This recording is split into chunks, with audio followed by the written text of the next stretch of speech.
Hello बच्चों, आप सभी का स्वागत है ध्यानम ऑनलाइन क्लासेस में। डे 7 में आप सभी का स्वागत है। This is your Rupam sir from Dhyanam classes.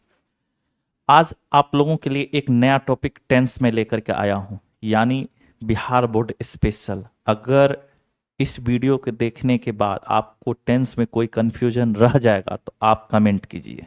यानी इस वीडियो के देखने के बाद आपको टेंस एकदम मक्खन हो जाएगा, विश्वास कीजिए। साथ ही साथ इस चैनल को सब्सक्राइब कीजिए, लाइक कीजिए और अधिक से अधिक वीडियो को शेयर कीजिए। ठीक है, बिहार बोर्ड स्पेशल है। ठीक है, इसको क्लास 10th 11th 12th या छोटा बच्चा हो या बूढ़ा हो, हर कोई देख सकता है। आज के बाद टेंस का समस्या खत्म हो जाएगा, ये विश्वास कीजिए। और आपको पता ही होगा, इंग्लिश का बैकबोन कहा जाता है टेंस को। इंग्लिश का बैकबोन किसे कहा जाता है? टेंस को ही कहा जाता है। जिस प्रकार घर जो है स्टैंड होता है किस पे? पिलर पे। उसी प्रकार आप समझ जाइए इंग्लिश भी स्टैंड है किस पे? टेंस पे। टेंस के बिना इंग्लिश अधूरा है। अगर आपको टेंस अच्छे से आ जाता है तो आपको बहुत सारा इंग्लिश ग्रामर में जो है टॉपिक क्लियर हो जाएगा। यह बात आप समझ के चलिए, आपके लिए बहुत ज़्यादा इंपॉर्टेंट है यह वीडियो। ठीक है बच्चों, चलिए शुरू करते हैं। ध्यानम क्लास की ओर से आप लोगों को पता ही होगा, क्रैश कोर्स लॉन्च हो चुका है क्लास 10th और 12th के लिए। क्लास 10th और 12th के लिए, ठीक है, वो भी यूट्यूब पे बिल्कुल निःशुल्क, बिल्कुल निःशुल्क। हर एक बच्चे के पास इस वीडियो को पहुंचाइए, ताकि जो बच्चा अच्छे ढंग से तैयारी नहीं किया है उसके लिए यह वीडियो है। जो कि पूरा साल अच्छे ढंग से पढ़ाई किसी भी कारण से नहीं कर पाया है, उसके लिए यह वीडियो है। और बिलीव कीजिए, बिहार के दिग्गज शिक्षकों के साथ हमारा जो है यह वीडियो हर एक टॉपिक का बन रहा है। चाहे वो फिजिक्स हो, केमिस्ट्री हो, मैथ हो या हिंदी हो, सबके लिए जो है तैयारी हो रहा है। आप लोग चिंता एकदम ना करें, किसी प्रकार का परेशानी ना ले। आप सिर्फ आनंद में रहे, परेशानी हमारे लिए छोड़ दीजिए। ठीक है बच्चों, आगे चलते हैं। बिहार का ब्रह्मास्त्र टेंस का ब्रह्मास्त्र क्लास जो है बिहार बोर्ड स्पेशल है आप लोगों के लिए। ठीक है बच्चों, शून्य से सीखें टेंस को, शून्य से, एकदम शून्य से। यानी टेंस का ओ आ से आज हम लोग स्टार्ट करेंगे, एक भी कंफ्यूजन नहीं होने देंगे, बिलीव कीजिए। ठीक है बच्चों, आगे चलते हैं। टेंस का ब्रह्मास्त्र क्लास बिहार बोर्ड स्पेशल, शून्य से सीखे टेंस को, बाय रूपम सर। ठीक है बच्चों, आगे चलें। आज के लिए आप लोगों के लिए जो है मोटिवेशन जो है ध्यानपूर्वक, क्योंकि मोटिवेट होना बहुत ज़रूरी है। और मोटिवेट आप होइएगा तो अधिक समय अपने पढ़ाई पे दीजिएगा। इसलिए मैं बार बार जो है हर वीडियो में आप लोगों के लिए मोटिवेशन लाता हूं। आप अधिक से अधिक जो है समय दीजिएगा। ठीक है, आप यहाँ देखिएगा, मंजिलें भी जिद्दी है, रास्ते भी जिद्दी हैं, देखते हैं कल क्या होगा, हौसले भी जिद्दी है। मंजिलें भी जिद्दी है, रास्ते भी जिद्दी है, देखते हैं कल क्या होगा, हौसले भी जिद्दी है। यानी अपना मनोबल कभी नीचे ना करे, एकदम मनोबल पूरा एकदम झोंक दे अपने पढ़ाई के ऊपर, एकदम पूरा दृढ़ संकल्प करके पढ़ाई के लिए बैठे। एकदम कम से कम एक टाइम बैठे, 3 घंटा का अपना ड्यूरेशन बनाए, कम से कम एक बार जो है 3 घंटा के लिए बैठे, फिर अगले टाइम जो है 3 घंटा के लिए बैठे। ऐसे करके अपना ड्यूरेशन बनाइए, अपना समय अवधि बनाइए। इस टॉपिक के लिए इतना समय, इस टॉपिक के लिए इतना समय। ठीक है बच्चों, आगे चलते हैं। Time and tense, time and tense. अब सबसे पहला कंफ्यूजन होता है, टाइम क्या है, टेंस क्या है। टाइम क्या है और टेंस क्या है। बच्चों को सबसे यही कंफ्यूजन पड़ जाता, अरे किसी बुक में टाइम दिया है, किसी बुक में टेंस, किसी बुक में टाइम टेंस दोनों है, आखिर दोनों में क्या अंतर है, दोनों एक ही है या दोनों अलग अलग है। यह कंफ्यूजन आज के बाद आपका खत्म हो जाएगा। आखिर टाइम क्या है और टेंस क्या है। इस वीडियो में बने रहें और हमारे साथ चलते रहें, इस वीडियो को देखते रहे, वॉच करते रहें। Thank you. चलिए, शीर्षक में 2 टर्म का प्रयोग हुआ है, यानी शीर्षक में जो हमारा 2 टर्म है, time and tense, time and tense, time tense. सबसे पहले हम एक एक करके इनके बारे में समझेंगे, तब ना टेंस को देखेंगे क्या होता है, कौन सा रूल लगता है, कौन सा स्ट्रक्चर लगता है, किस सेंटेंस में कौन सा स्ट्रक्चर पुट करना है, यह चीज़ देखना है। पहले टेंस का हिस्ट्री जो है, आज थोड़ा हो सकता है हम टेंस आगे नहीं बढ़ पाए, थोड़ा सा टेंस के बारे में जानेंगे, आखिर होता क्या है, तब ना पढ़ने में मजा आएगा। एकदम मजेदार क्लास होना चाहिए। चलिए आगे चलते हैं। द वर्ड, यानी टेंस की उत्पत्ति कैसे हुआ, ऑरिजिन कैसे हुआ है, उसको देखते हैं। The tense comes from the Latin word tempus, यानी the word tense comes from Latin word which means जिसको वहां पे क्या बोला जाता है, टेम्पस, ठीक है। और वहां पे विच मीन्स टाइम, जिसका मतलब क्या होता है, टाइम। यानी कि आप लोगों को याद रखना होगा टेंस जो है वह लेटिन में क्या कहा जाता है, टेम्पस कहा जाता है, जिसका मतलब क्या होता है, टाइम। जिसका मतलब क्या होता है, टाइम होता है। बच्चों ध्यान पूर्वक समझिएगा। इन इंग्लिश, लेकिन अंग्रेजी में the word tense comes from the old French word, यानी लेकिन इंग्लिश में जो है, कभी हम कल परसों भी पढ़ा रहे थे पोइट्री में, मैंने बताया तो उसमें बहुत सारा टर्म जो है पुराने इंग्लिश से आर्केइक वर्ड लिया जाता है। उसी प्रकार यहाँ भी देखिएगा टेंस जो है आर्केइक वर्ड में उसको क्या कहा जाता था, टेंस कहा जाता था। ये सब सिर्फ ध्यानम क्लासेस पे ही एक्स्ट्रा पॉइंट आप लोगों को मिलेगा, ध्यान पूर्वक समझिएगा। क्या कहा जाता है, TENS, जबकि आप टेंस तो TENS ही बोलते हैं, लेकिन जब पुराने आर्केइक वर्ड में जाएंगे तो आपको टेंस ऐसे लिखा हुआ मिलेगा, विच ऑल्सो मीन टाइम, जिसका भी उसका भी मतलब क्या होता है, टाइम ही होता है। उसका भी मतलब क्या होता है, टाइम ही होता है। ध्यान पूर्वक समझिएगा बच्चों। अब किंतु ध्यान पूर्वक यहां पे थोड़ा बने रहें क्लास में।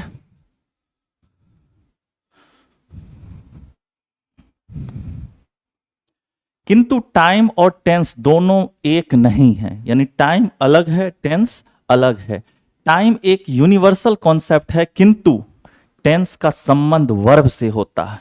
यानी आप लोग याद रखें, टाइम एक यूनिवर्सल कॉन्सेप्ट है, लेकिन टेंस का संबंध किससे है, वर्ब से है। थोड़ा सोचिए, अगर आपसे पूछा जाए टाइम पुराना है या टेंस पुराना है, तो टाइम बहुत पहले से है। जिस समय लैंग्वेज का ज्ञान नहीं था लोगों को, तो उस समय भी जो है टाइम था, सुबह शाम होता था, दोपहर होता था, ठीक है। लेकिन जब लैंग्वेज का ज्ञान हुआ, तब जाकर जो है हमारे ग्रामेरियन जो है वह टेंस को डेवलप किए। इस बात को ध्यान में रखिएगा। यानी पहले क्या है, टाइम, तब है टेंस। टाइम एक यूनिवर्सल कॉन्सेप्ट है, हर जगह होता है, लेकिन टेंस जो है उसका जो रिलेशन होता है वह वर्ब से होता है। समझे बच्चे, टाइम एक यूनिवर्सल कॉन्सेप्ट है और टेंस का संबंध किससे है, वर्ब से है। दोनों में कंफ्यूजन दूर कीजिए, टेंस का संबंध वर्ब से होता है और टाइम का संबंध किससे होता है, यूनिवर्सल कॉन्सेप्ट है। यह बात ध्यान में रखिएगा। टाइम को हम 3 भागों में बांटते हैं, पास्ट टाइम, प्रेजेंट टाइम और फ्यूचर टाइम। यानी कि वर्तमान का समय, बीता हुआ समय और आने वाला समय, भविष्य का समय, ठीक है। आगे चलते हैं, कुछ सेंटेंस को यहां पे हम लोग देखते हैं। Kapil pledge cricket, Kapil played cricket, Kapil will play cricket. अब यहाँ पे 3 प्रकार का, मैंने एक प्रेजेंट का लिया है, एक पास्ट का लिया है, एक फ्यूचर का लिया है, ठीक है बच्चों। मैंने एक प्रेजेंट का लिया है, एक पास्ट का लिया है, एक फ्यूचर का लिया। 3 प्रकार का सेंटेंस मैंने यहाँ पे लिया है, ठीक है बच्चों।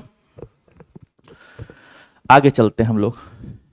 इन वाक्यों में प्लेज आपको पता ही होगा वर्ब है, ये प्लेड भी वर्ब है और विल प्ले भी क्या है बच्चों, वर्ब है। ये तीनों क्या है, वर्ब है। अब देखिएगा इसमें थोड़ा सा पॉइंट है, ध्यान समझिएगा।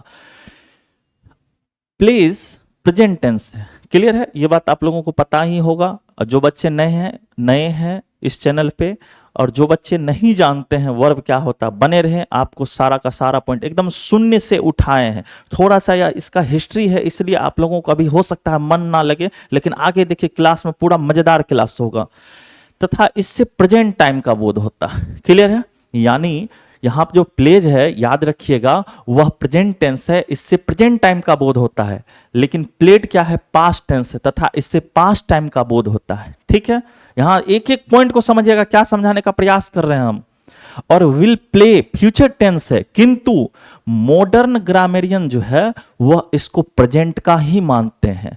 यानी जो आधुनिक हमारे व्याकरणवेत्ता हैं वह जो है इसको प्रेजेंट टेंस में ही जो है मानते हैं, प्रेजेंट टेंस कहते हैं, तथा इससे फ्यूचर टाइम का बोध होता है। सोचिए थोड़ा सा, ये मॉडर्न ग्रामेरियन के अनुकूल जो है मैंने बताया है, इस बात को याद रखिएगा आप लोग, ठीक है।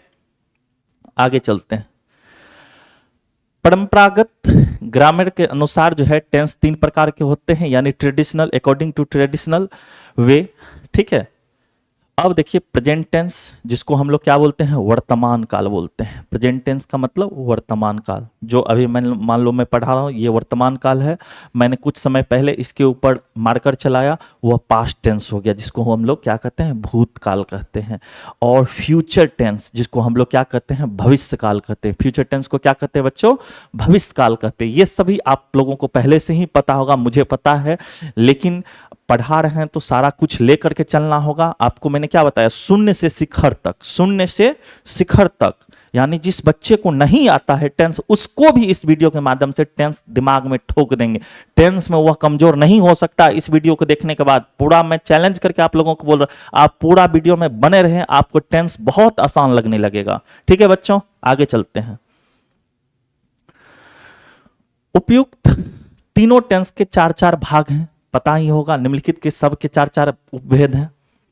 सबसे पहला सिंपल या इंडिफिनिट। यहां ध्यान से देखिए, सिंपल प्रेजेंट टेंस या प्रेजेंट इंडिफिनिट। अब इसका हिंदी भी मैंने बताया। बहुत सारे बच्चे जो टेंस पढ़ चुके हैं इसका अर्थ नहीं समझता है। ध्यान से समझिए, एकदम आसान है। कार्य का अनिश्चित होना, इसमें कार्य जो है अनिश्चित होता है, काम जो है अनिश्चित होता है। जैसे राम खेलता है, किस समय खेलता है पता है आप लोगों को, किस समय खेलता है राम, खेलता है किस समय, प्रेजेंट में रहा, किस समय पता लग रहा है नहीं। इसी को कहते हैं प्रेजेंट इंडिफिनिट या सिंपल प्रेजेंट टेंस। यानी present indefinite, simple present tense दोनों एक ही है। Present indefinite, simple present tense एक ही है, यानी कार्य का अनिश्चित होना। क्लियर है बच्चों।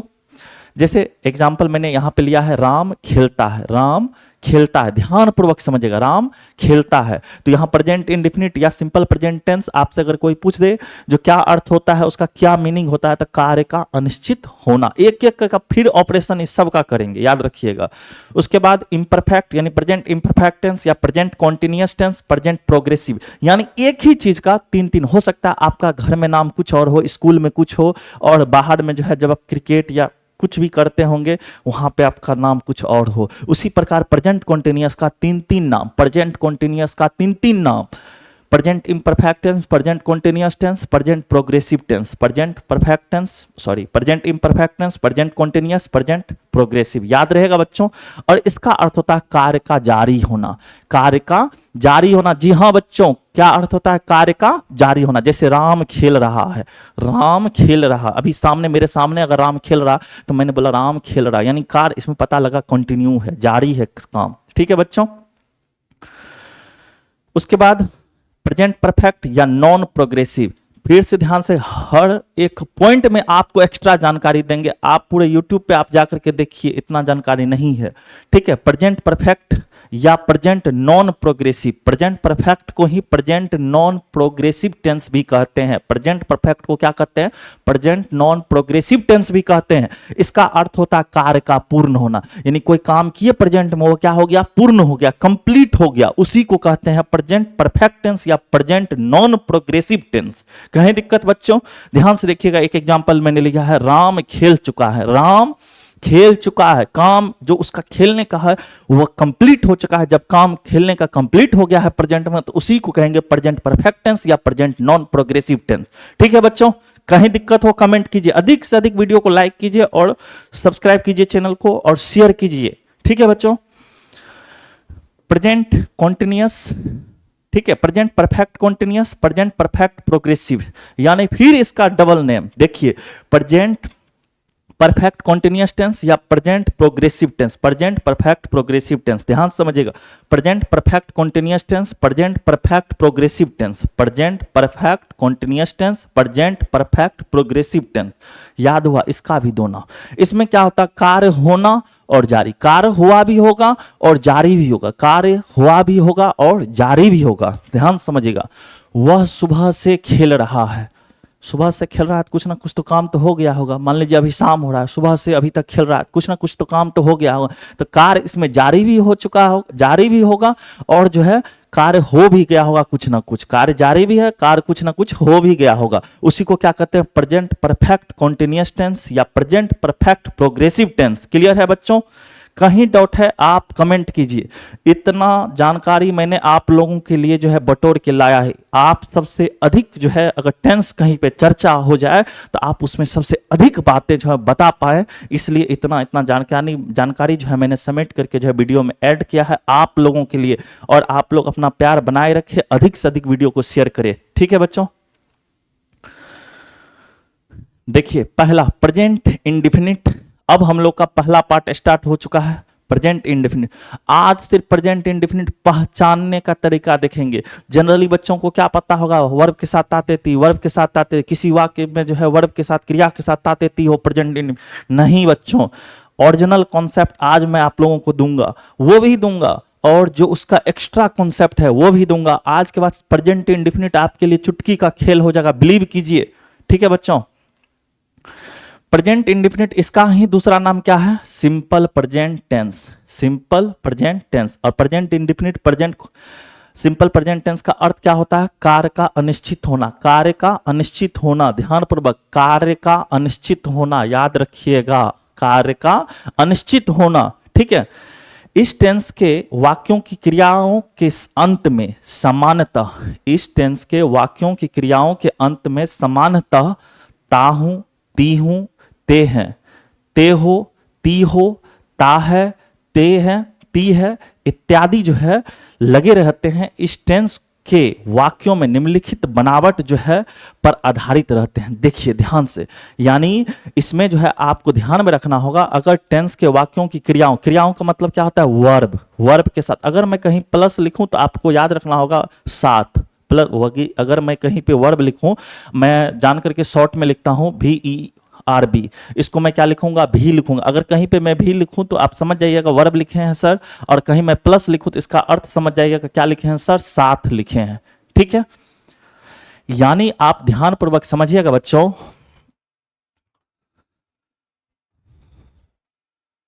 अगर इस टेंस को पकड़ना है तो वाक्यों की क्रियाओं के अंत में जो है सामान्यतः क्या सब हो सकता है, ता हूं, ती हूं, ते हैं, ते हो, ती हो, ता है, ती है इत्यादि जो है लगा रहेगा। अगर वर्ब के साथ तो आपको पकड़ लेना है वह टेंस प्रेजेंट इंडेफिनिट है। कुछ एग्जांपल के माध्यम से समझिए, ठीक है। जैसे मैं एक पुस्तक पढ़ता हूं, इसमें वर्ब है पढ़ना, उसमें देखिए ता है लगा हुआ है, ध्यानपूर्वक। मैं स्कूल जाता हूं, देखिए जाना वर्ब है, उसमें ता है लगा हुआ, ठीक है बच्चों। भारतीय किसान कड़ी मेहनत करते हैं, यानी कि करना वर्ब है, उसमें देखिए ते लगा हुआ है, ठीक है। ध्यानपूर्वक समझिएगा।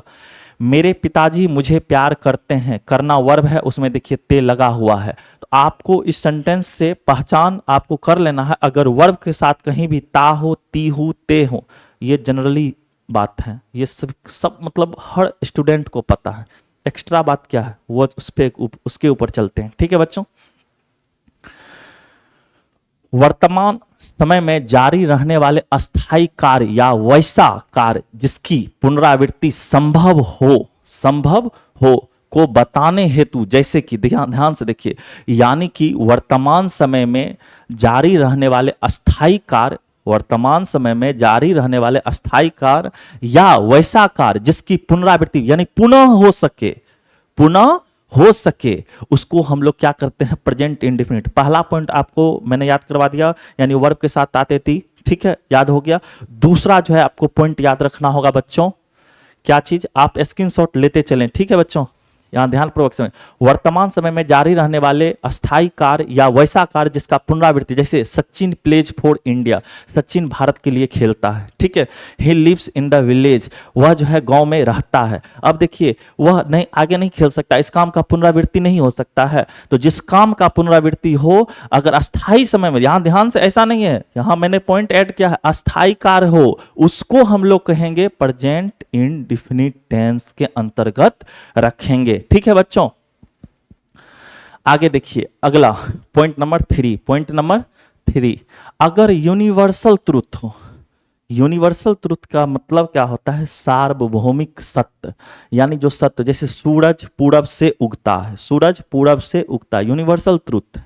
इसमें कहीं पे यह नहीं हो सकता सूरज पूरब से उगता था, मतलब पहले उगता था अब नहीं उग रहा, ऐसा नहीं, इसको हम लोग क्या बोलेंगे, यूनिवर्सल ट्रूथ, यानी सूरज पूरब से उगता है। ठीक है बच्चों, ऐसा होगा ना कि सूरज पूरब में उगेगा, ये भी नहीं होगा। यूनिवर्सल ट्रूथ है, प्रेजेंट इंडेफिनिट में रहेगा। तो आपको ध्यान में रखना होगा, अगर कहीं भी यूनिवर्सल ट्रूथ हो तो उसको हमेशा प्रेजेंट इंडेफिनिट में ही रहना होगा। ठीक है, जैसे स्टार्स साइन एट नाइट, यानी तारे रात में चमकते हैं। ठीक है, स्टार्स यहाँ पे प्लुरल है, आपको मैं आगे बताऊंगा इसमें वर्ब के साथ एस या एस क्यों नहीं लगा, इसके बारे में आगे हम लोग बात करेंगे। आपको सार्वभौमिक सत्य यानी यूनिवर्सल ट्रुथ आपको बताया जा रहा है। ठीक है, the moon moves round the earth, यानी जो चंद्रमा है पृथ्वी के चारों ओर घूमता है, ये भी यूनिवर्सल ट्रुथ है। जो वास्तविक सच होता है उसी को हम लोग यूनिवर्सल ट्रुथ कहते हैं। और उसको कहाँ पे रखेंगे, प्रेजेंट इंडेफिनिट के अंदर जो है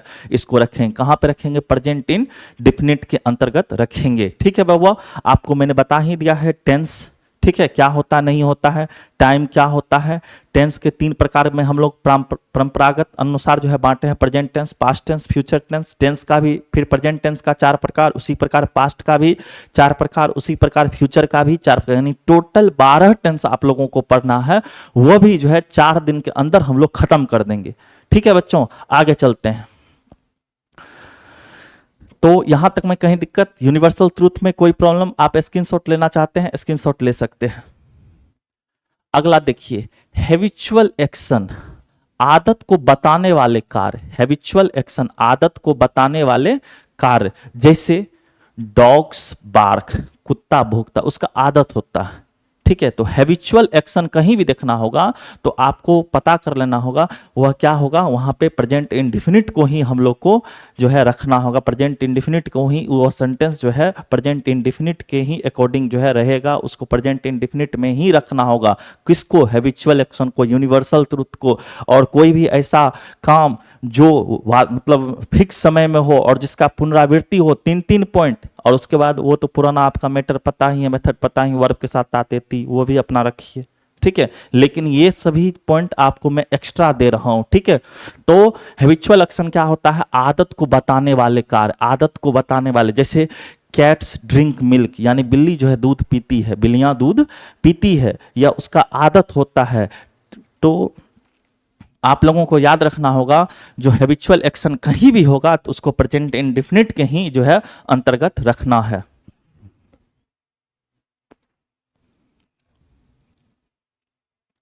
पॉइंट नंबर 5, ठीक है बच्चों, वर्तमान की आदत को बताने हेतु, वर्तमान की आदत को बताने हेतु भी हम लोग प्रेजेंट इंडेफिनिट का ही प्रयोग करते हैं। जैसे I get up before sunrise, मैं सूर्य उदय होने से पहले जो हो उठता हूं। तो ये वर्तमान की आदत है। अगर वर्तमान की कोई आदत हमको बताना होगा तो याद रखिएगा बच्चों, उसको हम प्रेजेंट इंडेफिनिट के ही जो है अंतर्गत रखेंगे। एक एक एक्स्ट्रा, हर चीज आपको एक्स्ट्रा देंगे इसी वीडियो में। ठीक है, सी कम्स हेयर आफ्टर सनसेट, वह जो है सूर्य डूबने के बाद जो है आती है। ठीक है, तो आपको मैं बार बार मैं बता रहा हूं, आपको वीडियो को अधिक से अधिक शेयर करना है, लाइक करें, साथ ही सब्सक्राइब करें चैनल को। ठीक है बच्चों, टेंस का ब्रह्मास्त्र Bihar board special, Bihar board special यह क्लास है। टेंस समझिए आपका 4 दिन के अंतर्गत टेंस पूरा खत्म हो जाएगा। ठीक है बच्चों, ध्यान पूर्वक आप सिर्फ वीडियो में बने रहे, पूरा वीडियो वॉच करें। ठीक है,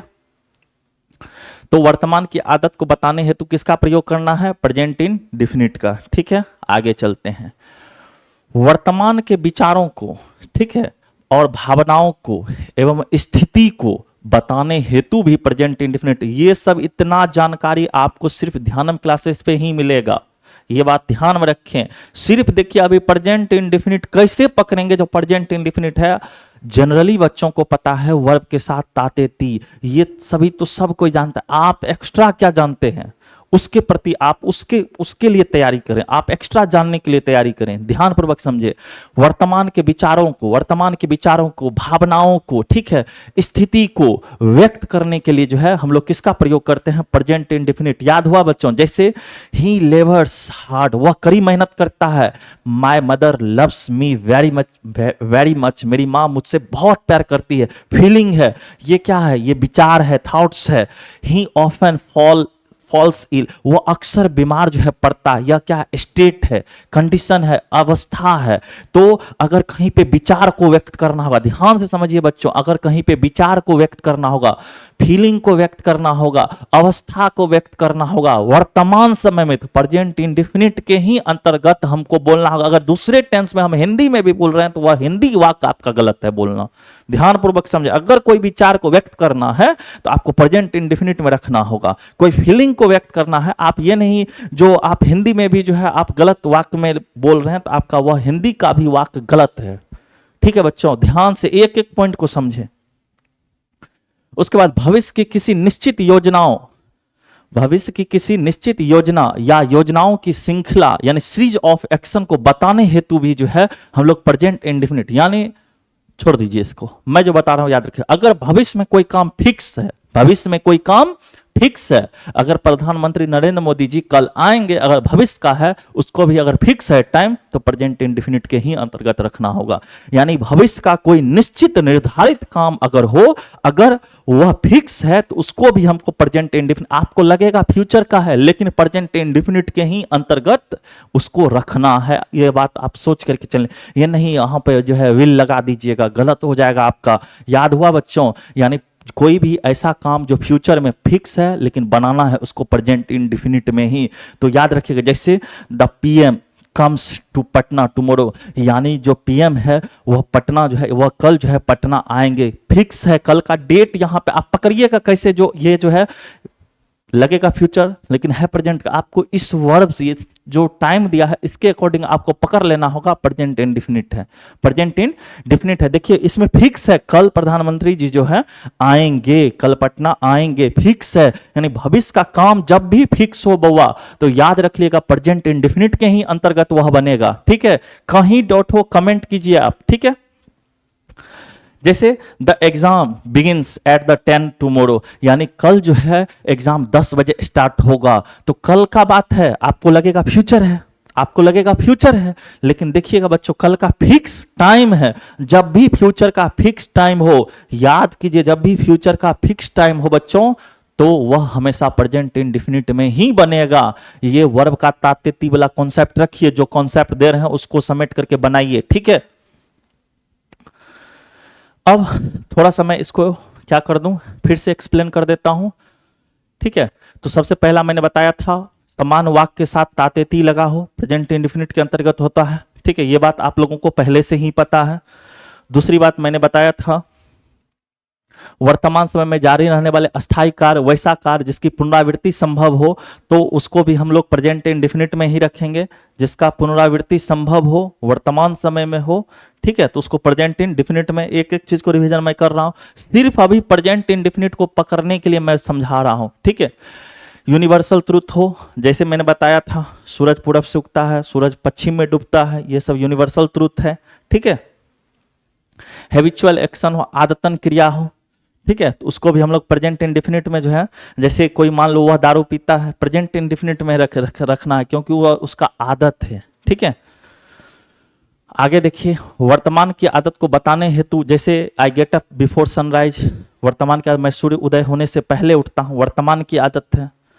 आगे देखिए वर्तमान के विचारों को, भावनाओं को, अवस्था को अगर व्यक्त करना होगा तो प्रेजेंट इंडेफिनिट में ही हमको रखना होगा, प्रेजेंट इंडेफिनिट में ही रखना होगा। ठीक है बच्चों, आगे देखिए भविष्य की किसी निश्चित योजना या योजनाओं की श्रृंखला सीरीज ऑफ एक्शन को अगर व्यक्त करना होगा प्रेजेंट इंडेफिनिट में। मैंने बताया नीतीश कुमार जी कल अगर आ जाए, कल फिक्स है या 3 तारीख को आएंगे, उसको भी हम लोग को प्रेजेंट इंडेफिनिट में ही रखना होगा। अब आता है सब्जेक्ट, हेल्पिंग वर्ब, वर्ब और ऑब्जेक्ट। कोई भी सेंटेंस हो, आपको पता होगा अ वर्ड और a group of word which make complete sense that is called sentence, यानी शब्द या शब्दों का ऐसा समूह जिसका एक पूर्ण अर्थ निकले उसको हम लोग वाक्य कहते हैं। और वाक्य में आपको याद रखना होगा क्या होगा, सब्जेक्ट होगा, हेल्पिंग वर्ब होगा और ऑब्जेक्ट होगा। अब बहुत बच्चों को पता ही नहीं होगा सब्जेक्ट क्या होता है, हेल्पिंग वर्ब क्या होता है, वर्ब क्या होता है, ऑब्जेक्ट। जो शून्य से देख रहे हैं, जिस बच्चे को पता है बहुत अच्छी बात है, आप के लिए आगे बहुत सारा मटेरियल जो है पड़ा हुआ है, आप वीडियो में बने रहें। लेकिन जो बच्चा शून्य से, जिसको कुछ नहीं पता है, उसको भी लेकर के चलना है। और जो बच्चा जान रहे हैं ये सब पॉइंट को, उसके लिए आगे भरपूर मटेरियल है जो वह नहीं जानते होंगे। ठीक है, सब्जेक्ट, हेल्पिंग वर्ब, वर्ब और ऑब्जेक्ट। जैसे सब्जेक्ट क्या होता है, तो जो काम करता है, कोई भी सेंटेंस में जो काम करता है उसको क्या कहते हैं, सब्जेक्ट कहते हैं। और भी सब्जेक्ट को तोड़ेंगे, ठीक है। हेल्पिंग वर्ब क्या होता है, एच भी अगर कहीं पे लिखा होगा तो याद रखिए कि एच भी का मतलब क्या होता है, हेल्पिंग वर्ब होता है, हेल्पिंग वर्ब होता है। ये कहीं भी एच भी लिखा होगा तो याद रखिएगा उसका अर्थ क्या हो जाएगा, हेल्पिंग वर्ब। कहीं पे एम भी लिखा होगा तो उसका मतलब हो जाता है मेन वर्ब। एम भी का अर्थ क्या हो जाएगा बउआ, मेन वर्ब। और एच भी का अर्थ क्या हो जाएगा, हेल्पिंग वर्ब। याद रखिएगा, ठीक है। हेल्पिंग वर्ब क्या होता है, ये समय को बताता है। क्या बताता है, समय को। प्रेजेंट में है, पास्ट में है कि फ्यूचर में। जैसे कि देखिए ना, यहीं पे समझाते हैं, कैसे आप पकड़ लीजिएगा। जैसे यहां पे लिख दिए, राम वाज प्लेइंग, ठीक है बच्चों। Ram is playing, Ram is playing, ठीक है। अब इसमें देखिए ना, हेल्पिंग वर्ब इज है ना, यहाँ पे वाज है ना, तो आप देख के नहीं बता सकते वाज है तो पास्ट का है, इज है तो प्रेजेंट का है। आप देखते ही बता दीजिएगा। तो हेल्पिंग वर्ब का क्या काम होता है, जनरली बच्चों को पता होता है, सहायक। नहीं बच्चों, हेल्पिंग वर्ब बताता है किस समय काम हो रहा है, यानी कि काम समय बताता है हेल्पिंग वर्ब। ये बात ध्यान में रखना। 24 को हेल्पिंग वर्ब होता है, ये बात भी आपको ध्यान में रखना होगा, ठीक है। Am is are should, shall will could, ठीक है। Do does did have has had, ये सब याद रखना होगा। 24 टोटल है, ठीक है। अब आगे चलते हैं हम लोग, ठीक है। अब वर्ब ये क्या बताता है, होने वाला काम को बताता है। यानी कि वर्ब जिसको हम लोग वर्क बोलते हैं, या वर्क को बताता है, काम को बताता है, काम क्या हो रहा है, ठीक है। और ऑब्जेक्ट क्या होता है, जिसके ऊपर जो है काम होता है, जिस पर काम होता है, उसी को क्या कहते हैं, ऑब्जेक्ट। नहीं समझे बच्चों, कोई बात नहीं, आगे आपके लिए मटेरियल है। देखिए सब्जेक्ट हम लोग जनरली जानते हैं करता उड़ता होता है, लेकिन ये सब बेफालतू बात है। आप यहां पॉइंट को समझिए, क्या होता है सब्जेक्ट। किसी भी सेंटेंस में सब्जेक्ट वो होता है, किसी भी सेंटेंस में सब्जेक्ट वो होता है जिसके बारे में सेंटेंस में बात हो रही हो, या फिर वह जो किसी काम को जो है सेंटेंस में कर रहा है। यानी आपको सब्जेक्ट अगर पूछा जाए तो जिसके बारे में बात हो रहा है या जो काम कर रहा है उसी को सब्जेक्ट कहते हैं। ये कर्ता, कर्म, कारक, ठीक है, ये क्रिया, ये सब रहने दीजिए, आप पॉइंट को समझिए। यानी अगर सेंटेंस में जिसके बारे में बात हो रहा है उसको सब्जेक्ट कहेंगे, या जो काम को कर रहा है उसको सब्जेक्ट कहेंगे। क्लियर है बच्चों? आप स्क्रीनशॉट लेना चाहते हैं ले लीजिए।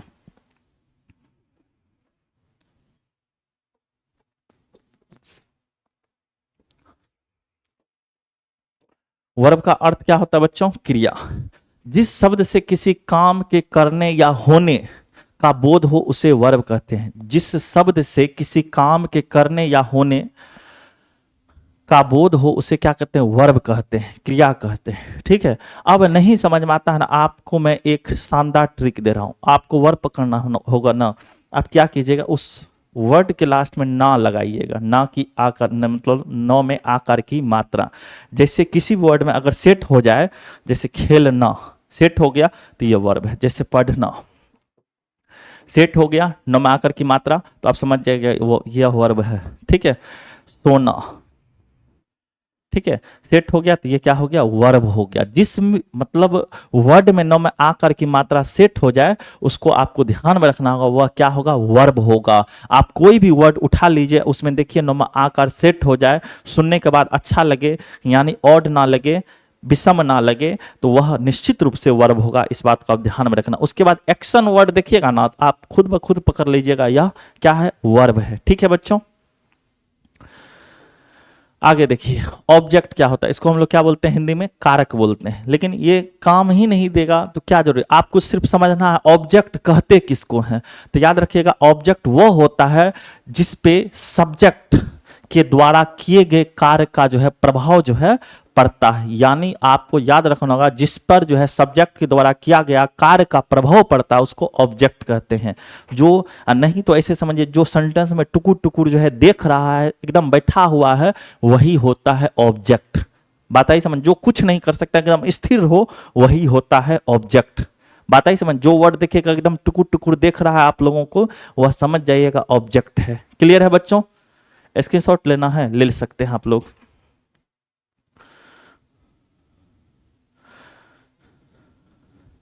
अब हम लोग स्टार्ट करते हैं इसका रूल बनाने का तरीका। Let's start. ठीक है बच्चों? फिर आपके लिए मोटिवेशन। मंजिल उन्हीं को मिलती है जिनके सपनों में जान होती है। मंजिल उन्हीं को मिलती है जिनके सपनों में जान होती है। पंख से कुछ नहीं होता है, पंख से कुछ नहीं होता है, हौसलों से उड़ान होती है। ठीक है बच्चों? यानी आप लोगों को याद रखना होगा, मंजिल उन्हीं को मिलती है जिनके सपनों में जान होती है, पंख से कुछ नहीं होता है, हौसलों से उड़ान होती है। ठीक है? आपके लिए मोटिवेशन, तगड़ा मोटिवेशन क्लास, मजेदार। पूरा वीडियो में बने रहे, पूरा वीडियो को देखें, आपको प्रेजेंट इंडेफिनिट यूं लगेगा बहुत आसान है, याद रखिएगा। ठीक है? अब कोई भी सेंटेंस होगा, याद रखिए, कोई भी सेंटेंस होगा उसमें आप लोगों को तीन ही चीज करना है, सब्जेक्ट, V1 या V5। ठीक है? ये प्रेजेंट इंडेफिनिट। ओ का मतलब क्या होता है, यहां पे थोड़ा सा मैं बता दूं, ओ का मतलब होता है ऑब्जेक्ट। ठीक है? और एस का मतलब क्या हो जाएगा बच्चों, सब्जेक्ट, जो अभी मैंने बता दिया सब्जेक्ट क्या होता है। और V1 का मतलब होता है base form, first form. V5 का मतलब क्या होता है, यानी उसका फिफ्थ फॉर्म या एस या ES जिसमें लगा हो। ठीक है? आप यहां पे ध्यान पर, एक आप लोगों के लिए जानकारी है, उसको ध्यानपूर्वक समझे। जैसे मैंने यहां लिख दिया बॉय, आपको पता होगा यह नाउन है, और इसका जब प्लुरल बनाएंगे तो क्या हो जाएगा, बॉयज हो जाएगा। क्या हो जाएगा बच्चों, बॉयज हो जाएगा। लेकिन वर्ब के साथ ऐसा नहीं होता। अगर कहीं पे मान लीजिए गो लिखा है तो यह प्लुरल है, वास्तविक में क्या है बच्चों, प्लुरल है। ठीक है? जैसे मैं गो लिख दूं तो ये क्या है, प्लुरल है।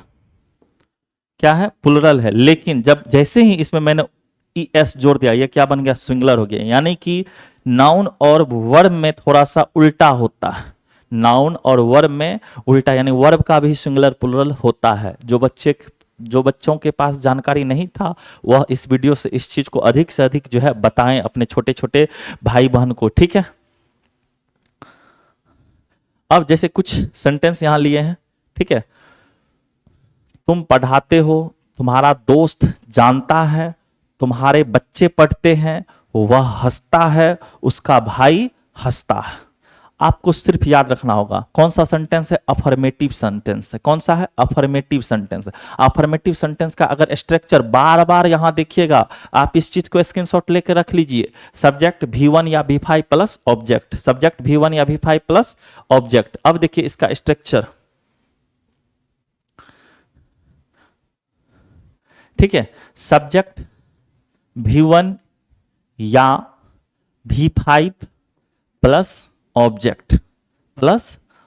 याद हुआ बच्चों? सब्जेक्ट V1 या V5 plus object, subject V1 या V5 ऑब्जेक्ट, सब्जेक्ट V1 या V5 ऑब्जेक्ट। याद हुआ? बस आपके लिए बहुत, अगर यह स्ट्रक्चर याद है ना तो समझिए मैथमेटिक्स का फॉर्मूला एकदम तुरंत जो है बन जाएगा। ठीक है? आपको सबसे पहले ढूंढना होगा सेंटेंस में सब्जेक्ट क्या है, सब्जेक्ट क्या है। चलिए चलते हैं, आपके लिए मैंने यहां पे लिख दिया है सब्जेक्ट V1 या V5 प्लस ऑब्जेक्ट। ठीक है? यह चीज आप लोग ध्यान में रखिए। बस अब तुम पढ़ाते हो, इसमें किसके बारे में, यानी कौन काम कर रहा है, तो आपके मन में आएगा कौन काम कर रहा है, तुम। तो कौन काम कर रहा है, कौन पढ़ाता है, आप कौन के साथ वर्ब लगा के क्वेश्चन कीजिए, आपको सब्जेक्ट तुरंत निकल के चले आएगा। सब्जेक्ट क्या है, तुम। ठीक है? अब तुम, तो तुम का क्या हो जाएगा, यू। क्या हो जाएगा बच्चों, यू। ठीक है? उसके बाद अब देखना हमारा सब्जेक्ट क्या है, V1 या V5 क्या लगेगा दोनों में। तो इसके लिए आपके लिए याद रखना होगा आप लोगों को किसके साथ V1 लगेगा, किसके साथ V5 लगेगा। तो एक छोटा सा मैं यहां पे दे देता हूं, I, V, U, they, Ram and Shyam. ठीक है? अगर इनमें से कोई चीज सब्जेक्ट हो जाए तो उसके साथ भी का फर्स्ट फॉर्म लगेगा, यानी V1 लगेगा। याद रहेगा बच्चों, क्या लगेगा? V1 लगेगा। सिर्फ थर्ड पर्सन के सिंगुलर नंबर के साथ, सिर्फ थर्ड पर्सन के सिंगुलर नंबर के साथ, सिंगुलर नंबर के वर्ब के साथ एस या ईएस लगता है। ठीक है बच्चों, ध्यानपूर्वक समझिएगा।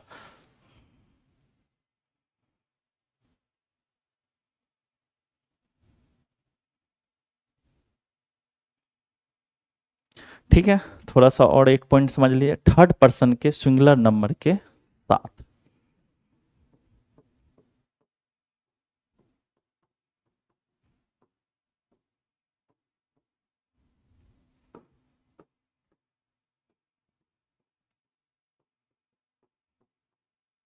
साथ वर्ब के साथ, वर्ब के साथ साथ एस या ई एस जुटता है। जैसे ही सी इट। अगर इनमें से या कोई भी सिंगुलर नेम हो, कोई भी सिंगुलर नेम हो, तो याद रखिएगा इनके वर्ब के साथ क्या हो जाएगा? एस या ई एस जुट जाएगा, एस या ई एस जुट जाएगा। याद रहेगा बच्चों? ठीक है,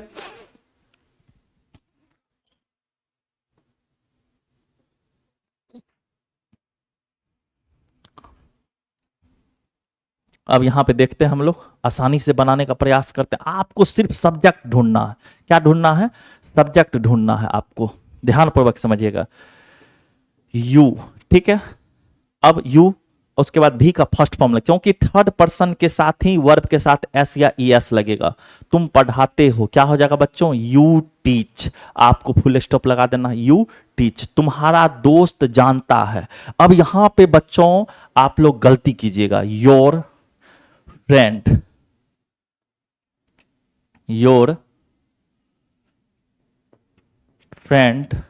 अब देखिएगा तुम्हारा दोस्त। अब यहां सब्जेक्ट देखिए हमारा सिंगुलर है कि प्लुरल है? तो सब्जेक्ट तुम्हारा दोस्त है, दोस्त यहां पे सिंगुलर है, तो वर्ब के साथ क्या लग जाएगा बच्चों? नोज, यानी एस या ई एस जुट जाएगा। ये बात ध्यान में रखिएगा आप लोग। ठीक है, यहां पे बहुत सारा बच्चा जो है बेस फॉर्म लगा देगा, फर्स्ट फॉर्म लगा देगा। नहीं, आपको यहां देखना है आपका सब्जेक्ट सिंगुलर है या प्लुरल है, तो ध्यान में रखना है। तुम्हारे बच्चे पढ़ते हैं। अब यहां देखिएगा, योर, तुम्हारे बच्चे सब्जेक्ट है, चिल्ड्रन, योर चिल्ड्रन। अब पढ़ते हैं, तो यहां पे देख रहे हैं हमारा सब्जेक्ट क्या है? प्लुरल है, तो वर्ब क्या हो जाएगा? बेस फॉर्म रहेगा, यानी वर्ब भी क्या होगा? प्लुरल। तो आपको याद रखना, अगर हमारा सब्जेक्ट सिंगुलर है तो वर्ब भी सिंगुलर होगा, अगर वर्ब प्लुरल है तो क्या होगा? सब्जेक्ट भी जो है हमारा, सॉरी, अगर सब्जेक्ट अगर हमारा प्लुरल है तो वर्ब भी प्लुरल होगा, अगर सब्जेक्ट सिंगुलर है तो वर्ब भी सिंगुलर होगा। एसएसपीपी, एसएसपीपी याद रखिएगा। ठीक है, उसके बाद वह हंसता है, ही लाप्स, ही लाप्स। ठीक है बच्चों, फुल स्टॉप आपको लगाते चलना, नहीं तो आपका सेंटेंस उसका भाई हंसता है, तो क्या हो जाएगा बच्चों? हिज ब्रदर, हिज ब्रदर, उसका भाई हंसता। अब आपको देखना सब्जेक्ट आपका सिंगुलर है या प्लुरल है, तो सब्जेक्ट एकदम सिंगुलर है तो वर्ब भी सिंगुलर हो जाएगा। तो वर्ब कैसे सिंगुलर होता है बच्चों? तो याद रखिएगा एस या ई एस लगाने से, एस या ई एस लगाने से। अब एक दो मैं सेंटेंस खुद से देता हूं आप लोगों के लिए, ध्यान से देखिएगा।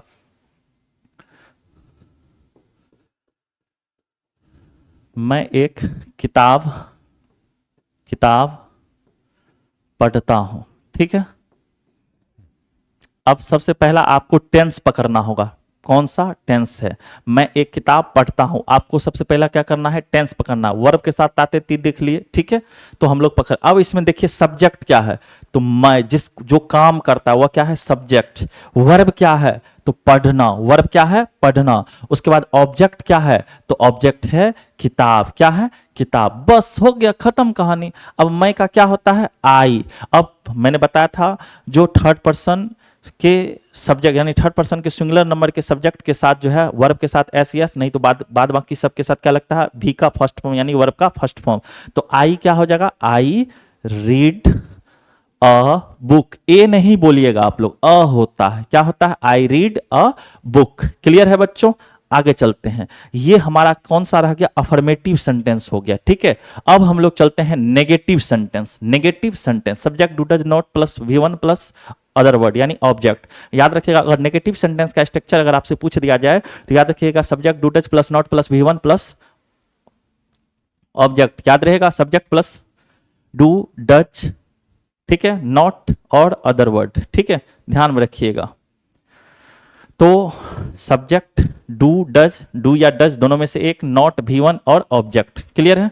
जैसे राम नहीं पढ़ता है, अब आपके मन में आएगा सर किसके साथ डू लगाएं किसके साथ डज लगाएं, तो आपको सिर्फ पकड़ना है सब्जेक्ट। क्या चीज? सब्जेक्ट सिंगुलर है या प्लुरल है, सब्जेक्ट सिंगुलर है या प्लुरल है। उसी प्रकार ध्यान में रखिएगा, छोटा सा मैं यहां पे बता दूं किसके साथ डू लगता है किसके साथ डज लगता है। आई हो जाए, वी हो जाए, यू हो जाए, दे हो जाए, ठीक है, राम एंड श्याम हो जाए। अगर यह है तो याद रखिएगा आप लोगों को क्या लगाना है? डू लगाना है। क्या लगाना है? डू, ठीक है। उसके बाद पता ही आप लोगों को नॉट। लेकिन अगर कहीं पे, ठीक है, अगर कहीं पे आप लोगों को क्या मिल जाए? ही मिल जाए, सी मिल जाए, इट मिल जाए, ठीक है, राम मिल जाए, तो ये सभी हम लोग देख रहे हैं क्या है? सिंगुलर है, थर्ड पर्सन का है, तो क्या हो जाएगा? डज प्लस नॉट लग जाएगा, डज प्लस नॉट लग जाएगा। याद रहेगा बच्चों, डज प्लस नॉट लग जाएगा, ठीक है। अब देखिए नेगेटिव सेंटेंस, राम नहीं पढ़ता है, तो यहां देखिए सब्जेक्ट क्या है? सबसे पहले आपको ढूंढना होगा सब्जेक्ट, क्योंकि दो ही चीज तो है, subject do does not V1 और object. Subject do does not plus V1, ठीक है, subject do does plus not plus V1। ध्यान से देखिएगा सब्जेक्ट इसमें क्या है? कौन काम करता है? तो राम। कुछ नहीं है, एकदम बहुत आसान है। राम है तो सिंगुलर है तो क्या लग जाएगा बच्चों? डज लग जाएगा। कोई भी एक नाम होगा उसके साथ क्या लगेगा? डज। राम डज, उसके बाद क्या लग जाएगा बच्चों? नॉट। उसके बाद हमारा क्या है? V1। समझिए इधर से मैथमेटिक्स का फॉर्मूला है, सब्जेक्ट डू डज, उसके बाद नॉट, उसके बाद V1। इसमें वर्ब क्या है? पढ़ता, यानी कि रीड। कहीं दिक्कत? कहीं डॉट हो आप कमेंट कीजिए, ठीक है बच्चों। आगे चलते हैं। राम और श्याम नहीं पढ़ता है। अब देखिए यहां सब्जेक्ट हमारा हो गया है plural, Ram and Shyam do not read, ठीक है बच्चों, Ram and Shyam do not read. अगर आपको दिक्कत है आप कमेंट कीजिए, ठीक है। आगे देखिए, मेरी गाय दूध नहीं देती है। अब यहां सब्जेक्ट आप देखिए सिंगुलर है या प्लुरल है, तो मेरी गाय, एक गाय की बात हो रही है, तो माय कॉ। अब एक है तो मैंने बताया ना अभी, जब एक हो तो डज लगेगा, एक से अधिक हो तो डू लगेगा। एक हो तो डज लगेगा, एक से अधिक हो तो क्या लगेगा? डू लगेगा, ठीक है। मेरी गाय दूध नहीं देती है, माई कॉ डज नॉट गिव मिल्क। याद रहेगा बच्चों, माई कॉ डज नॉट गिव मिल्क, माई कॉ डज नॉट गिव मिल्क। मेरी गायें दूध नहीं देती है। देखिए सेम है, सिर्फ हल्का सा आपको बदल दिया है। सब्जेक्ट क्या है? मैं मेरी गायें, यानी कि एक से अधिक गाय है। एक से जब अधिक हो गया सब्जेक्ट तो हमारा क्या लग जाएगा? डू लग जाएगा। क्या लग जाएगा बच्चों? डू लग जाएगा। उसके बाद क्या हो जाएगा? नॉट। उसके बाद देती है यानी गिव, उसके बाद क्या देती है? दूध, ठीक है बच्चों। कहीं कोई दिक्कत है? समझिए आपको क्या करना है, पहले सब्जेक्ट देखिए, सब्जेक्ट है क्या है? सब्जेक्ट है। उसके बाद डू है, डज है, देखिए एकदम आसान से। उसके बाद नॉट है, उसके बाद क्या है? वर्ब है। देना वर्ब होता है, जब अभी तुरंत मैंने बताया ना, अगर वर्ब के साथ ना सेट हो जाए और सुनने में अच्छा लगे, ऑड ना लगे, तो वही वर्ब होता है, ठीक है। तो देना ये वर्ब है, ठीक है। उसके बाद अदर वर्ड जो भी है, मिल्क है, रख दीजिए। Ram, my cows do not give milk. कहीं दिक्कत है? नेगेटिव क्लियर हुआ? नेगेटिव क्लियर हुआ? कहीं डाउट है आप कमेंट कीजिए। अब इंट्रोगेटिव सेंटेंस, इंट्रोगेटिव सेंटेंस जिससे प्रश्न का, और इंट्रोगेटिव सेंटेंस दो प्रकार का, वैसे जनरली 3 प्रकार का होता है, आपको मैं बताऊंगा। उसके अंतर्गत क्वेश्चन टैग भी आता है। तो अभी जो पढ़ रहे हैं उसके अंतर्गत हम 2 ही प्रकार पढ़ेंगे, सिंगल इंट्रोगेटिव और डबल इंट्रोगेटिव। सिंगल इंट्रोगेटिव और डबल इंट्रोगेटिव। आगे वाला पॉइंट पे मैं बताऊंगा सिंगल इंट्रोगेटिव क्या होता है, डबल इंट्रोगेटिव क्या होता है, ठीक है बच्चों। सबसे पहले इसका स्ट्रक्चर याद रखना, do does subject plus V1 plus object, do does plus subject plus V1 plus object. याद हुआ बच्चों? Do does subject V1 object, do does subject V1 object. याद हुआ? डू डज सब्जेक्ट V1 और ऑब्जेक्ट प्लस क्वेश्चन मार्क। हाँ, question mark बहुत ज्यादा important है, ठीक है। डू डज सब्जेक्ट V1 और plus object, object plus question mark, ठीक है बच्चों, ध्यानपूर्वक समझिए क्या चीज, ऑब्जेक्ट। जैसे अब देखिए यहां से आपको बनाना है, क्या मैं पढ़ता हूं, क्या मैं पढ़ता हूं, ध्यानपूर्वक समझिएगा। मैं, आई के साथ क्या लगता है, डू या डज, आई के साथ डू या डज, तो आई के साथ लगता है डू, अभी तुरंत मैंने बताया आई के साथ क्या लगता है, डू, तो पहले क्या रखना है, डू। उसके बाद देखिए ध्यान, सब्जेक्ट, सब्जेक्ट क्या है, आई, उसके बाद कहता है V1 यानी कि पढ़ना, यानी कि रीड, उसके बाद अदर वर्ड नहीं है, बस आप क्वेश्चन मार्क लगा दीजिए, क्वेश्चन मार्क लगा दिया, बन गया, कुछ है। उसके बाद देखिए, क्या हम लोग दौड़ते हैं, क्या हम लोग दौड़ते हैं, क्या हम लोग दौड़ते हैं, ठीक है। अब सब्जेक्ट देखिए, हम लोग यानी वी के साथ डू या डज, वी के साथ डू, वी के साथ डू, तो डू वी, ठीक है, सब्जेक्ट। उसके बाद भी, दौड़ते हैं यानी कि रन, बस हो गया, बस हो गया, आसान है। देखिए कितना आसान, इसको कहते हैं सिंगल इंट्रोगेटिव। सिंगल इंट्रोगेटिव का जो आंसर आएगा वह या तो यस में आएगा नहीं तो नो में आएगा, या तो यस में आएगा नहीं तो नो में आएगा, या तो यस में आएगा नहीं तो नो में आएगा, ये बात ध्यान में रखें, ठीक है बच्चों।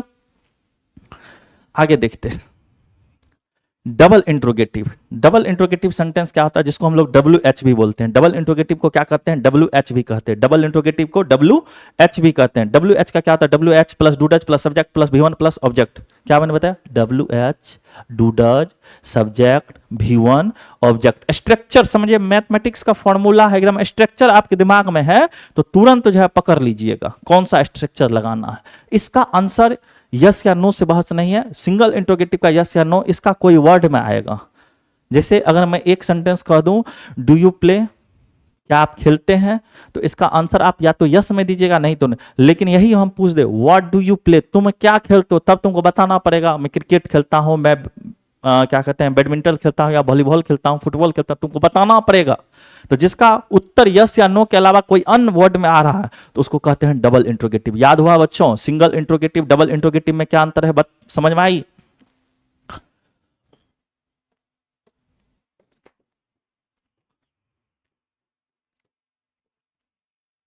अब यहां देखिएगा, double interrogative, WH do does subject V1 object other word, ठीक है।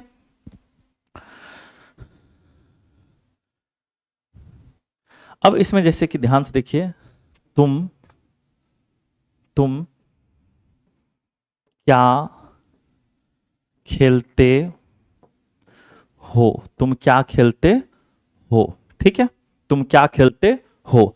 अब देख लिए डबल इंट्रोगेटिव, क्योंकि बताना पड़ेगा आपको, सिंगल और डबल पकड़ना होगा, जो किसका कौन सा सिंगल है कौन सा डबल है, ठीक है। जैसे इसी में मैं यहां लिख दूं, क्या तुम खेलते हो, ये सिंगल इंट्रोगेटिव है, यह सिंगल इंट्रोगेटिव है, क्योंकि इसका उत्तर जो है आपको बताना पड़ेगा यस या नो में। अगर डबल इंट्रोगेटिव है तो WH लगेगा, सिंगल रहेगा तो हेल्पिंग वर्ब से स्टार्ट होगा। आपके मन में कंफ्यूजन मैं दूर कर दूं, अगर सिंगल इंट्रोगेटिव होगा तो वो हेल्पिंग वर्ब से स्टार्ट होगा, लेकिन अगर डबल इंट्रोगेटिव होगा तो WH से स्टार्ट होगा। याद हुआ बच्चों, अगर सिंगल होगा तो किससे, हेल्पिंग वर्ब से, अगर डबल हुआ तो WH से, याद रखिएगा। तो ये डबल इंट्रोगेटिव है, इसका किससे होगा, तो यहां क्या है, क्या हो जाएगा, व्हाट, सब्जेक्ट देखिए तुम यानी यू के साथ डू या डज, यू के साथ डू या डज, तो यू के साथ डू, उसके बाद सब्जेक्ट, उसके बाद V1, ठीक है, तो खेलना क्या हो जाएगा, प्ले, ठीक है, उसके बाद क्वेश्चन मार्क, खत्म। कहीं दिक्कत बच्चों। उसके बाद नेगेटिव इंट्रोगेटिव, नेगेटिव इंट्रोगेटिव, अगर नेगेटिव इंट्रोगेटिव कहीं पे आ जाए, जैसे कि मैं दो सेंटेंस देता हूं आपको, हमेशा अगर नेगेटिव इंट्रोगेटिव होगा तो सब्जेक्ट के तुरंत बाद नॉट बैठाना होगा, सब्जेक्ट के तुरंत बाद क्या बैठाना होगा, नॉट बैठाना होगा, सब्जेक्ट के तुरंत बाद नॉट लगेगा, ठीक है। ध्यान से देखिएगा, जैसे तुम क्या नहीं खेलते हो, तुम क्या नहीं खेलते हो, तुम क्या नहीं खेलते हो, ठीक है, तुम क्या नहीं खेलते हो, तो क्या हो जाएगा बच्चों, यहां पे ध्यान से देखिएगा, तो डबल इंट्रोगेटिव है तो व्हाट से स्टार्ट होगा, तो व्हाट, उसके बाद डू या डज, आपको सब्जेक्ट पहले देख लीजिए, तुम है तो क्या लग जाएगा, डू, उसके बाद क्या सब्जेक्ट रखना है, उसके बाद नॉट रखना है, उसके बाद क्या रखना है, V1 यानी कि प्ले, ठीक है बच्चों, क्वेश्चन मार्क, खत्म। अब देखिए मैं अपने मन से इसका स्ट्रक्चर यानी कि इसका जो शॉर्ट समरी मैं अब दे रहा हूं, क्या चीज, शॉर्ट समरी। अगर ये चीज आपको याद है तो प्रेजेंट इंडेफिनिट आपके हाथ में हो जाएगा, प्रेजेंट इंडेफिनिट हाथ में। कुछ चीज को मैं अभी बता दूं, अगर कहीं मैं ए लिखूं, आप समझ जाना है आपको अफर्मेटिव, क्या चीज अफर्मेटिव, क्या चीज अफर्मेटिव, यानी A for affirmative, N for negative, I for interrogative, I plus N for interrogative negative, और डब्ल्यू एच यानी कि double interrogative, W H plus not यानी कि क्या हो जाएगा बच्चों नेगेटिव, यानी कि double interrogative negative, double interrogative negative. अब इसका स्ट्रक्चर अगर आपको याद हो जाता है बच्चों, तो आपके लिए प्रेजेंट इंडेफिनिट क्या हो जाएगा, एकदम आसान हो जाएगा। ध्यान से देखिएगा, सब्जेक्ट सब्जेक्ट V1 या V5 प्लस ऑब्जेक्ट, याद रहेगा बच्चों, सब्जेक्ट V1 या V5 प्लस ऑब्जेक्ट। अगर नेगेटिव आ जाए तो सब्जेक्ट डू या does plus not plus V1 या ऑब्जेक्ट, ठीक है, subject do does, subject do या डज, नॉट V1 और ऑब्जेक्ट। अगर इंट्रोगेटिव का आ जाए तो बच्चों याद रखना होगा डू या does plus subject plus V1 plus object, ठीक है, प्लस क्वेश्चन मार्क। ये इसका शॉर्ट समरी है। अगर इंट्रोगेटिव निगेटिव आ जाए तो do does subject plus not plus V1, ठीक है, plus object plus question mark, ठीक है। उसके बाद अगर डब्ल्यू एच आ जाए तो डब्ल्यू एच प्लस डू या डज प्लस सब्जेक्ट प्लस क्या हो जाएगा V1 प्लस ऑब्जेक्ट, ठीक है बच्चों, प्लस क्वेश्चन मार्क, ठीक है। डब्ल्यू एच प्लस डू या does plus subject plus not plus V1 plus object plus question mark. ये इसका शॉर्ट समरी है। अगर आपको ये सारा का सारा स्ट्रक्चर याद हो जाता है, अगर सारा का सारा स्ट्रक्चर आपको याद हो जाता है तो प्रेजेंट इंडेफिनिट जो है आपके लिए आसान हो जाएगा। कल के क्लास में हम लोग इसका एडवांस यानी कि प्रेजेंट इंडेफिनिट में भी जो है इसका एडवांस हम लोग कल लेकर के आएंगे। जैसे कहीं पे सब्जेक्ट अवेलेबल ना हो फिर भी वो प्रेजेंट इंडेफिनिट में हो, कहीं पे जो है मान लीजिए दो दो वर्ब आ जाए तब उसको कैसे बनाना है, कहीं पे अगर डबल ऑब्जेक्ट आ जाए तब कैसे बनाना है, ये सारा कुछ जो है कल प्रेजेंट इंडेफिनिट प्रेजेंट कॉन्टिन्यूअस दोनों जो है टेंस हम लोग का खत्म होगा। प्रेजेंट इंडेफिनिट का एडवांस होगा और प्रेजेंट कॉन्टिन्यूअस का जो है स्टार्ट हम लोग कल की क्लास में जो है करेंगे। ठीक है, धन्यवाद, थैंक यू। आप इस वीडियो को अधिक से अधिक शेयर करें। अगर आपको अच्छा लगा हो तो वीडियो को अधिक से अधिक शेयर करें, लाइक करें, सब्सक्राइब करें चैनल को। धन्यवाद।